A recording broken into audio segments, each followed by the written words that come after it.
오늘 아침 하나님 말씀 야고보서 3장 1절부터 18절입니다. 신약성경 373페이지 야고보서 3장 1절부터 18절의 말씀 제가 봉독하고 마지막 절 합독합니다. 내 형제들아, 너희는 선생된 우리가 더 큰 심판을 받을 줄 알고 선생이 많이 되지 말라. 우리가 다 실수가 많으니 만일 말에 실수가 없는 자라면 곧 온전한 사람이라 능히 온몸도 굴레 씌우리라. 우리가 말들의 입에 재갈 물리는 것은 우리에게 순종하게 하려고 그 온몸을 제어하는 것이라. 또 배를 보라. 그렇게 크고 광풍에 밀려가는 것들을 지극히 작은 키로서 사공의 뜻대로 운행하나니 이와 같이 혀도 작은 지체로 돼 큰 것을 자랑하도다. 보라, 얼마나 작은 불이 얼마나 많은 나무를 태우는가. 혀는 곧 불이요 불의의 세계라. 혀는 우리 지체 중에서 온몸을 더럽히고 삶의 수레바퀴를 불사르나니 그 사르는 것이 지옥불에서 나느니라. 여러 종류의 짐승과 새와 벌레와 바다의 생물은 다 사람이 길들일 수 있고 길들여 왔거니와 혀는 능히 길들일 사람이 없나니 쉬지 아니하는 악이요 죽이는 독이 가득한 것이라. 이것으로 우리가 주 아버지를 찬송하고 또 이것으로 하나님의 형상대로 지음을 받은 사람을 저주하나니 한 입에서 찬송과 저주가 나오는도다. 내 형제들아, 이것이 마땅하지 아니하니라. 샘이 한 구멍으로 어찌 단물과 쓴 물을 내겠느냐. 내 형제들아, 어찌 무화과 나무가 감람 열매를 포도나무가 무화과를 맺겠느냐. 이와 같이 짠물이 단물을 내지 못하느니라. 너희 중에 지혜와 총명이 있는 자가 누구냐. 그는 선행으로 말미암아 지혜의 온유함으로 그 행함을 보일지니라. 그러나 너희 마음속에 독한 시기와 다툼이 있으면 자랑하지 말라. 진리를 거슬러 거짓말하지 말라. 이러한 지혜는 위로부터 내려온 것이 아니요 땅 위의 것이요 정욕의 것이요 귀신의 것이니 시기와 다툼이 있는 곳에는 혼란과 모든 악한 일이 있음이라. 오직 위로부터 난 지혜는 첫째 성결하고 다음에 화평하고 관용하고 양순하며 긍휼과 선한 열매가 가득하고 편견과 거짓이 없나니. 함께 읽습니다. 화평하게 하는 자들은 화평으로 심어 의의 열매를 거두느니라. 아멘. 오늘 야고보는 우리에게 권면합니다. 특별히 우리의 말에 대해서, 우리의 언어 생활에 대해서 이야기를 하고 있는 것이죠. 아마 이 부분은 제가 예전에 주일에 언어 생활에 대한 부분들로 함께 나눈 본문인 것 같습니다.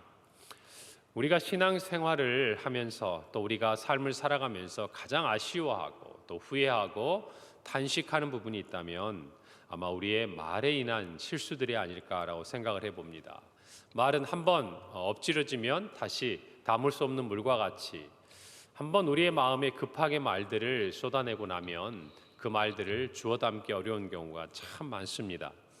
그래서 우리가 어떤 사람이 성숙하다, 또 우리가 그리스도인으로서 어떤 사람이 신앙 인격이 참 좋다라고 이야기할 때 보면 그 사람의 언어가 참 성숙한 것을 우리가 많이 볼 수 있습니다.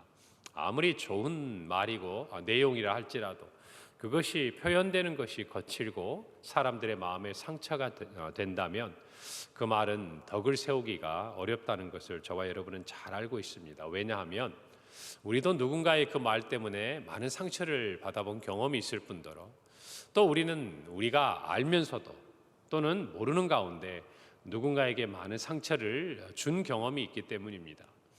아마 지난 며칠을 우리가 주일을 지나면서도 이 시간 잠깐 돌아보면 그때 그 말을 하지 말았어야 했는데 또 굳이 그렇게 말할 필요까지는 없었는데 여러분 그런 마음이 드시는 상황이 있지 않습니까? 그것이 우리의 삶의 부족한 부분이고 또 우리가 신앙생활하면서 특별히 주의해야 될 부분이라는 것이죠. 성경에 보면 말에 대한 여러 가지 표현들이 있는데 그 말로 인해서 어떤 사람은 생명을 부지하기도 하고 많은 화와 큰 어떤 어려움으로부터 벗어나는 경우도 있습니다. 그러나 또 많은 경우는 그 말 한마디 때문에 화를 불러일으키는 것도 우리는 성경 특별히 잠언을 통해서 많이 배울 수 있습니다. 오늘 특별히 2절 말씀에 보면 야고보는 우리에게 이렇게 말합니다. 우리가 다 실수가 많으니 만일 말에 실수가 없는 자라면 곧 온전한 사람이라 능히 온 몸도 굴레 씌우리라. 우리 모두는 말에 대한 실수가 많다라는 것입니다. 그것을 인정하자라는 것이죠. 그래서 첫 부분에 보면 너희가 다 실수가 많다라고 이야기하지 않아요. 우리가 많다라는 것입니다. 저와 여러분이 이 말씀 앞에서 우리 자신을 비추어 보라는 것이죠. 야고보도 나도 그리고 너도 함께 이 말에 있어서는 자신할 수 없다라는 것입니다. 여러분, 우리가 야고보에 대해서 어떤 것을 기억합니까? 그는 예루살렘 교회의 감독이었습니다. 평신도 지도자, 오늘날로 따지면 사실은 목회자와 같은 입장에 서 있었던 사람이에요. 그리고 그는 기도의 사람이었다고 제가 말씀드린 기억이 나시죠? 그런 그도 말에 있어서만큼은 자신이 없었다라는 것입니다. 그러니 우리 모두가 내가 말을 잘하고 특별히 말에 대한 은사가 있다라고 생각하는 사람일수록 그 말에 대한 실수에 대해서 늘 주의해야 한다는 것입니다. 특별히 우리 자신들이 교회 안에서 지도자이고 또 가정 안에서 부모의 역할을 감당하고 있고 또 우리 일터에서 무엇인가 책임을 맡고 있는 리더의 자리에 있다면 특히나 우리의 말에 있어서는 주의해야 할 것입니다. 오늘 1절 말씀해 보니까 내 형제들아 너희는 선생된 우리가 더 큰 심판을 받을 줄 알고 선생이 많이 되지 말라고 이야기를 합니다. 여러분, 이 세상에는 선생이 되고 싶은 사람이 참 많습니다. 제가 보니까 요즘에 SNS나 또는 유튜브 공간을 통해서 많은 사람들이 자기의 삶을 사람들하고 나누는 그런 공간으로 쓰기도 하지만 또 많은 경우는 보니까요, 자기가 알고 있는 것들 또 자기가 경험한 것들을 사람들에게 가르쳐주고 싶어서 뭔가 유튜브 공간 안에서 그런 부분들을 하시는 분들이 많아요.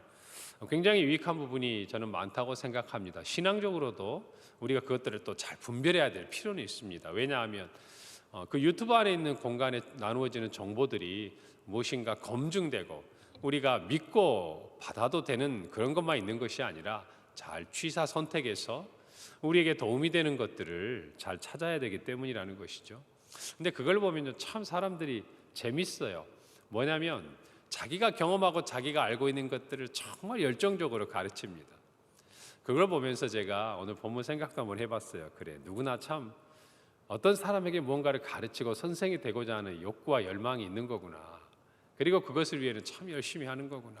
뭐 제 자신도 예외가 아니겠지만 우리 모두가 참 그런 부분을 생각해 보면 사람의 그 마음들을 생각하면서요, 가르치기보다는 듣기를 즐겨하고 또 서로에게 무엇인가를 이렇게 알려주고 또는 또 무엇인가 내가 선생된 입장에서 자리매김하는 것보다 내가 배우려고 하고 또 내가 뭔가 정말 다른 사람들의 말로부터 또 가르침으로부터 내 자신을 조금씩 성장시켜가는 노력을 게을리하지 않는다면 저와 여러분이 정말 많은 나이가 들고 또 주님 부르시는 그날이 가까우는 그때까지도 어쩌면 늘 새로운 인생을 살 수 있지 않을까 그런 생각을 해봅니다.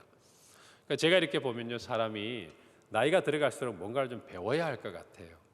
그러니까 제가 이렇게 주민들이 함께하는 공간 속에서 좀 그분들을 섬기는 그런 일들을 좀 예전에 한 기억이 있는데요. 보니까 이제 고작 한 30대 또는 한 40대 중반 되는 젊은 선생님들이 이렇게 컴퓨터라든지 또는 나이 드신 분들이 접하기 어려운 것들을 가르치잖아요. 주민센터 같은 데서.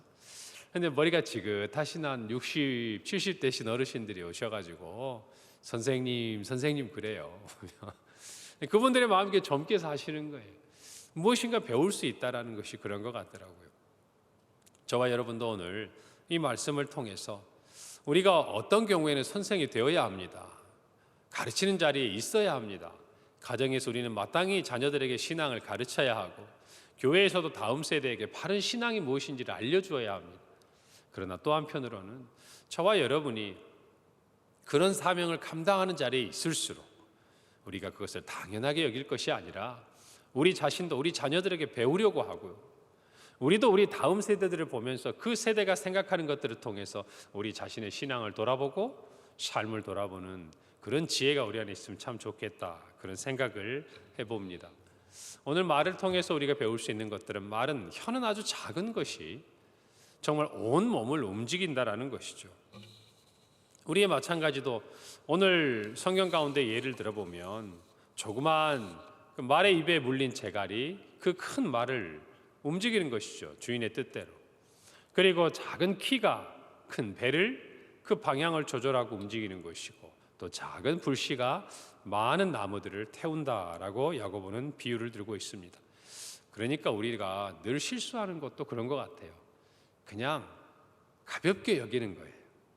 이거 한마디쯤이야, 이런 것쯤이야, 뭐 그렇게 큰 영향을 가져올 수 있겠나 생각을 하는데, 여러분 우리 인생에도 한번 가만히 돌아보십시오. 작은 선택이 얼마나 우리의 커다란 것들을 경험하는지 우리 실로 경험하지 않습니까? 아니 그냥 주변의 관계를 놓고 보더라도요. 우리가 부부간에 다툼이 있을 수도 있잖아요. 여러분 그럴 때 진짜 큰 문제 갖고는 안 다툽니다. 왜냐하면 그 문제는 함께 힘을 모아서 극복해야 되거든요. 근데 나중에 감정이 상하고 큰 싸움으로 가는 가장 중요한 것들, 뭐 시초가 되는 것들을 보면요, 정말 그냥 웃음이 나는 것이에요. 나중에 우리가 이런 것 가지고 이렇게까지 다퉜나 싶은 것들이 있어요. 우리의 사람의 관계에서도 마찬가지입니다. 말은 그와 같이 우리의 모든 것들을 그냥 휘몰아갈 만큼 큰 영향력을 가지고 있다는 것입니다. 그래서 우리가 그것들을 가볍게 여겨서는 안 된다는 것이에요.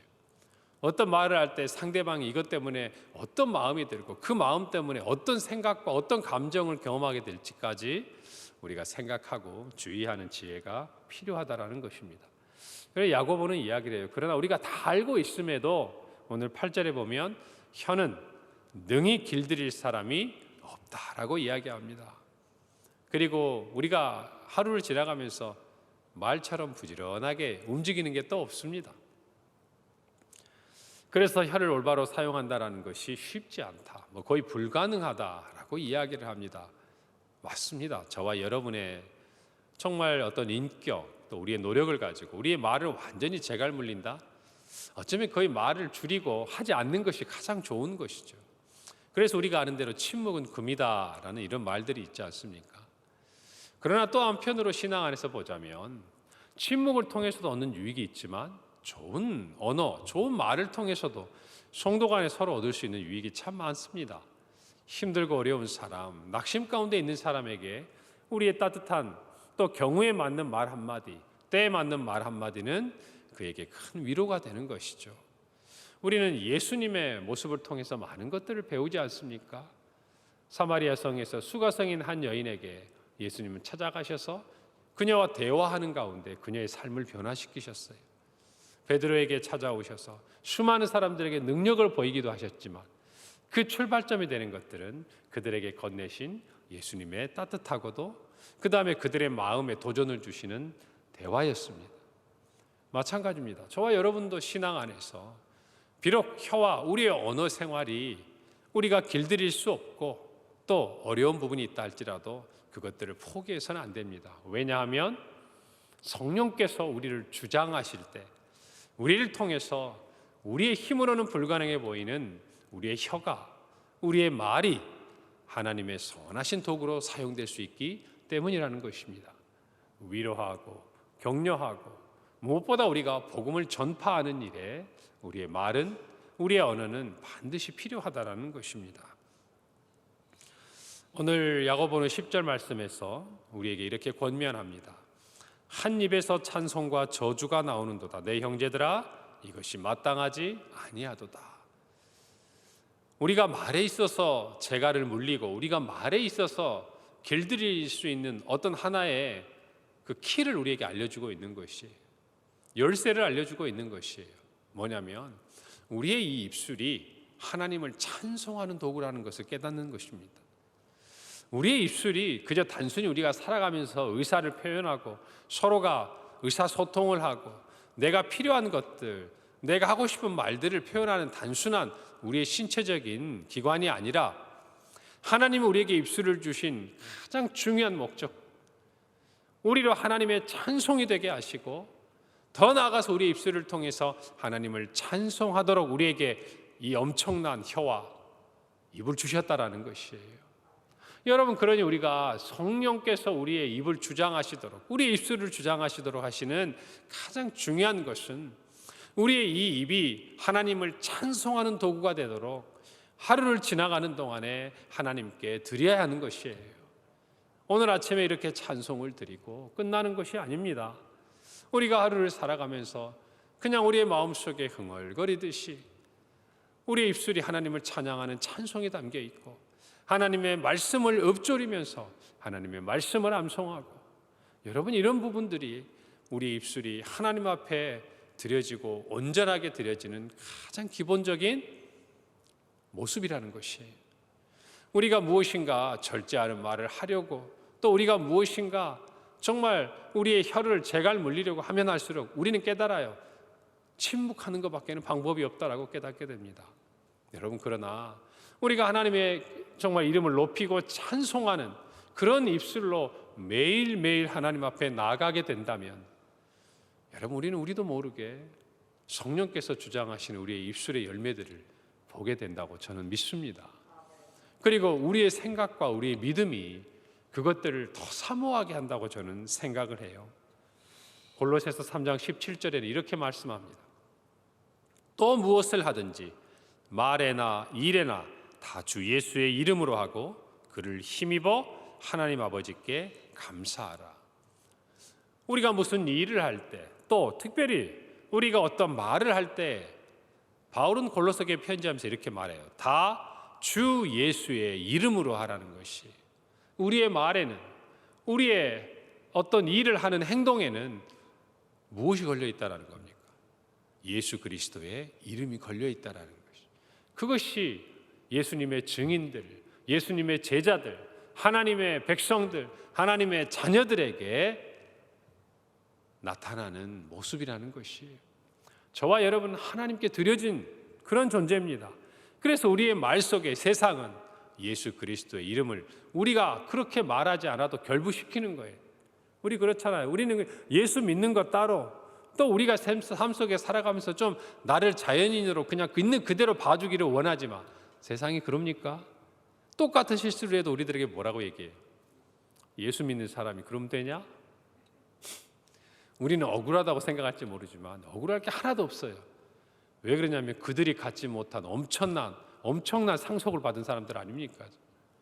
마땅히 그 책임을 감당해야죠.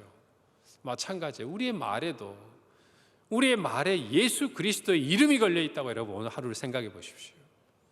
내가 어떤 말을 하느냐에 따라서 예수님의 이름이 영광을 받으시고, 내가 어떤 말을 하느냐에 따라서 예수 그리스도의 이름이 정말 조롱을 받거나 비난을 받는다고 생각을 해보세요.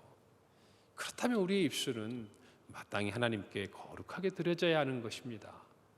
그래서 저와 여러분이 말에 실수가 있을 때, 여러분 만약에 그렇다면 빨리 인정하고, 여러분 그것을 나의 잘못으로 책임지는 행동이 필요합니다. 자꾸 그것들을 아닌 것처럼 포장하려고 하다 보면요, 계속 거짓이 거기에 붙게 돼 있어요. 여러분 그래서 실수하는 거 아닙니까? 작은 일들이 큰 일이 되는 것들을 보지 않습니까? 가정에서도 부모님들이 자녀들에게 실수할 수 있습니다. 감정적으로 아이들에게 심한 말을 하고 나서 후회하는 마음들이 많잖아요. 여러분 그럴 때 미안하다 하면 되는 겁니다. 그 시간 그때가 지나가기 전에, 또는 감정적으로 힘들어서 그 장소를 잠깐 벗어났더라도 빨리 자신의 잘못을 미안하다라고 표현하면 되는 겁니다. 왜요? 나의 언어 가운데 예수님의 이름이 걸려있기 때문에 그런 것이에요. 내 자존심보다 주님을, 그 이름이 우리의 말과 우리의 행동 가운데 함께 있기 때문에 그런 것입니다. 오늘 이 말씀을 듣는 평강의 모든 성도들의 하루, 우리의 말과 행함 가운데 정말 예수님의 이름이 영광을 받으시는 한 날이 되기를 간절히 바랍니다. 실수할 수 있고 힘들 수 있습니다. 그러나 오늘 성경에 있는 여러 가지 언어에 대한 정말 귀한 말씀들이 있지만, 여러분 마지막으로 이 한 구절만 우리가 살펴봅시다. 에베소서 4장 29절이에요. 무릇 더러운 말은 너 입 밖에도 내지 말고 오직 덕을 세우는 데 소용되는 대로 선한 말을 하여 듣는 자들에게 은혜를 끼치게 하라 그랬습니다. 오늘 하루를 지나가면서 여러분 농담으로라도, 그냥 지나가는 말이라도 우리의 입술 가운데 더러운 말들, 덕이 되지 않는 말들, 굳이 해서 사람들의 마음에 상처가 될 말들을 주의하는 하루가 되셨으면 좋겠습니다. 그리고 우리의 선한 말을 통해 우리 주변에 있는 어떤 사람이 위로를 얻고 힘을 얻도록, 여러분 생각나는 사람이 있으면 오랜만에 전화도 한 통 하시고, 또 생각나는 분들이 있으면 여러분 가까운 가족이나 또는 여러분의 일터 가운데서 그 사람의 하루가 여러분의 말 한마디 때문에 행복해질 수 있는 그런 선물을 하는 저와 여러분이 되기를 바랍니다. 그럴 때 우리 주 예수 그리스도가 영광을 받으시고 높임을 받으시는 하루가 되리라고 믿습니다. 기도하겠습니다. 하나님 아버지, 은혜를 감사합니다. 우리 입술을 통하여 찬송을 받으시기를 원하시는 하나님 아버지, 오늘 하루 우리 모든 성도들의 삶에 정말 우리에게 주신 이 입술을 통하여 하나님 이름을 높이고 주 예수의 이름을 높이고 하나님을 찬송하는 복된 하루가 되게 하여 주시옵소서. 더러운 말은 입 밖에도 내지 않게 하시고 선한 말을 하여 우리에게 함께 머물고 듣는 사람들에게 은혜를 끼치는 우리 성도들의 하루가 되도록 주님, 우리 성도들의 입술을 주장하시고 인도하여 주옵소서. 영혼을 살리고 정말 좌절과 절망 가운데와 슬픔 가운데 있는 사람들을 일으키는 하나님께서 주시는 복된 말이 우리의 하루, 우리의 평생에 머물게 하여 주옵소서. 감사드리며 예수님의 이름으로 기도합니다. 아멘.